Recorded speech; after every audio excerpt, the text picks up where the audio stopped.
Just a moment ago, I showed you some of the protests that greeted Vice President J.D. Vance when he tried to go skiing this weekend at Sugarbush in Vermont.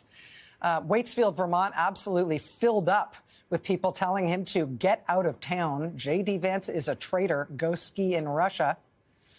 But you know what? Do not underestimate the stamina and determination and cold tolerance of New Englanders when it gets to this part of the winter. They can pretty much take anything. So not only did they protest J.D. Vance at the ski mountain up in Waitsfield, Vermont, telling him to get out of town, there was also a whole nother group of protesters waiting for him when he tried to get out of town. This wasn't Waitsfield. Drop the Chiron here so people can see here. Yeah. But this was the route to the airport for J.D. Vance in South Burlington, Vermont. Protesters also turned up there, sending him off as he tried to leave the state. They called it his farewell send-off. And, you know, it wasn't just Vermont getting out in the streets to show their support for Ukraine and their objections to the United States allying itself with Vladimir Putin. This was Charlotte, North Carolina this weekend, and Bentonville, Arkansas, and Washington, D.C. and Seattle, Washington this weekend. Protesters holding pro-Ukraine, anti-Russia demonstrations in the wake of President Trump and Vice President J.D. Vance allying themselves with the Russian Federation and against our ally. That was this weekend. Now, today, we are confronting a series of headlines that seem to make it official. Defense Secretary Pete Hegseth orders a halt to cyber operations against Russia. Trump administration halting cyber operations against Russia, even as Russia appears to have intensified its cyber operations against our allies in NATO and in Ukraine. Further news just tonight, as we're getting on the air, that the United States is not only starting the process of dropping sanctions on Russia, White House reportedly ordering the Treasury Department and the State Department to explore the end to Russian sanctions, but also now putting a stop to all U.S. aid to Ukraine in the middle of this war. Joining us now is NBC News correspondent Courtney Kube. She covers the Pentagon and national security. Courtney, it's really nice of you to make time to be here tonight. Thank you. Thanks for having me. Can you put sort of in layman's terms for us what these things together mean? We've seen the headline about Cyber Command. We've seen the headline about dropping Russian sanctions. We've seen the headline about pausing all U.S. aid to Ukraine. Can you help us understand what viewers might need to understand about what this means for this U-turn in the U.S. government? Yeah, sure. So, I mean, there's really two sides to this argument. There are the people who believe that this is just part of negotiating, that you make some sacrifices or some changes during negotiation, whether it's a show of good faith or getting the other side to the table. And then there are other people who clearly think this is nothing but capitulation to Russia. So the two sides broken down.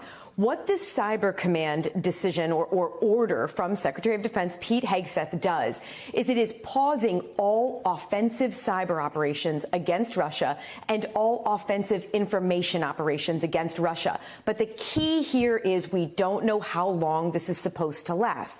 There are some officials who say this is while the U.S. is actively involved in trying to be this mediator between Russia and Ukraine to try to end the war. And there are others who say, look, we don't have any sense of what the timeline could be and when this actually could end. Now, there are critics or people who are concerned that this is a time where the United States should be stepping up their gathering on Russia, particularly when it comes to information operations.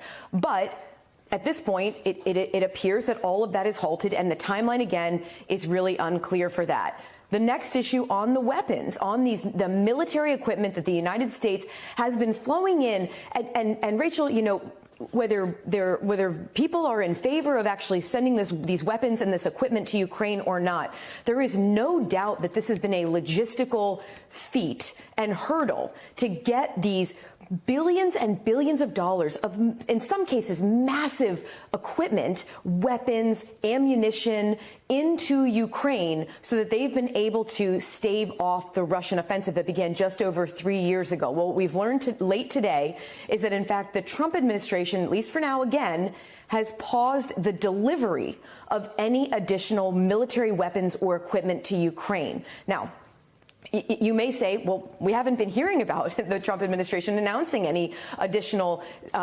sending of any additional weapons, and that is right. Basically, the Biden administration used almost all of the money that they had allocated to send to buy weapons or to send from U.S. stockpiles and then reimburse U.S. stockpiles for Ukraine. There was about $3.8 or so billion that were left in that. But there's not any money that's still left to reimburse the U.S. military for that. So that money has basically been paused. There really hasn't been any new spending to Ukraine. But there was money, or there was still additional weapons and equipment that were being sent as part of other disbursements. So, for instance, one of the last presidential drawdown authority announcements had some refurbished vehicles. Those were still being flown into Ukraine. And then there's another pot of money that has existed for the last 3 years called the Ukraine Security Assistance Initiative. That's sort of longer-term weapon systems and equipment that could take years in some cases to deliver to Ukraine. What we found out tonight is that the United States is pausing all of those shipments for now. And again, just like the Cyber Command decision, it's just not how clear that's going to last. Now, why I keep going back to how long these decisions and these announcements will last is because it will prove whether this really is something that the United States has decided to do as part of a negotiation, or whether it is, as some have claimed, that this could be a sign of, in an effort that President Trump has made very clear that he wants to normalize relations with Moscow, that this could be part of a capitulation to that effort, Rachel. And just to be clear, with all of these things that Russia has now received effectively, just in terms of deal points from the U.S. government, you know, halting aid to Ukraine, moving to end sanctions on Russia, having a high-level U.S. government meeting between the Russian and U.S. government, President Trump publicly advocating that Russia be let back in the G7, saying that he wants to have a one-on-one summit with Vladimir Putin, Russia being invited to reopen their embassy and full consulate strength in the United States. With all of these things that the U.S. has now given to Russia in terms of deal points, has Russia given us anything?